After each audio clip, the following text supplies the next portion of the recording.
টাইগারদের head coach Hathuru সিংহের ভাগ্য নির্ধারণ হবে বিসিবির আগামী বোর্ড সভায়। চুক্তির নবায়ন হবে কিনা সভায় নেওয়া হবে সিদ্ধান্ত। নাজমুল হোসেন শান্ত কতদিন থাকছেন দলের অধিনায়কত্বে সেটাও করা হবে নির্ধারণ।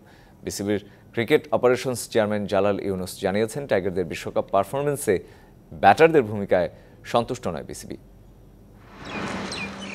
বিসিবির ঘরে বাইরে নানান আলোচনা সমালোচনার মাঝেই গেল বছরের জানুয়ারিতে দ্বিতীয় দফায় বাংলাদেশ জাতীয় ক্রিকেট দলের কোচ হিসেবে নিয়োগ পান শ্রীলঙ্কান চান্ডিকা হাথুরু সিংহে। এরই মাঝে ছোট ও বড় ফরম্যাটের বিশ্বকাপে হাথুরুর পারফরমেন্স নিয়েও কথা উঠেছে জোরে সোরে।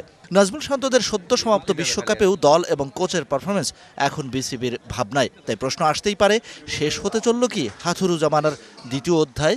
এই ক্যাপ্টেন অ্যাপয়েন্টমেন্ট বলেন, কোচ অ্যাপয়েন্টমেন্ট বলেন, আমরা এগুলো সম্পূর্ণ এটা বোর্ডের ডিসিশন।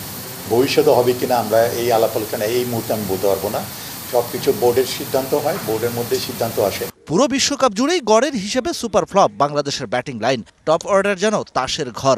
অধিনায়ক নাজমুল শান্তর পারফরমেন্সও ছিল না বলার মতো। তাই অধিনায়ক হিসেবে শান্ত থাকছেন কিনা প্রশ্নের মুখে পড়তেই হলো ক্রিকেট অপসের বড় কর্তাকে। নগদের কাছে সব গ্রাহকই প্রিয়, তাই তো সারা দেশে ক্যাশ আউট চার্জ সবচেয়ে কম। একজনকে আমরা দিয়েছি, শান্তকে ম্যান্ডেট দিয়েছি 1 বছরের জন্য। তো এখন পর্যন্ত সুতরাং আমাদের এখানে এখন পর্যন্ত আমরা এখনো চিন্তা ভাবনা করি নাই। টি-20 বিশ্বকাপে সেরা অর্জন করেছে বাংলাদেশ দল, সুপার 8 টার্গেট মিট করেছে টাইগাররা। তাতেই তৃপ্তির ঢেকুর বিসিবির। তবে ব্যাটিং লাইন কেন লম্বা সময় ধরে ফর্মে নেই সেটা নিয়ে নিজেদের মধ্যে আলোচনা করার জন্য মুখিয়ে আছেন কর্তারা। 2 ভাগে যদি ভাগ করি, একটা দেখা যাচ্ছে যে আমরা টার্গেটটা রিচ করতে পেরেছি, এই জন্য অবশ্যই সবাই খুশি। এরপরে যেটা ছিল যে ওভারঅল পারফরমেন্স, যদি আপনি ব্যাটিং অ্যান্ড বোলিং বলেন, দেখা গেছে আমরা ব্যাটিংয়ে ভালো করতে পারিনি। কখনো ব্যক্তিগত কারণে ছুটি, কখনো বা ক্লান্তি দূর করার জন্য ছুটি, যার জন্য দলের কম্বিনেশন করতেও খেতে হয় হিমশিম।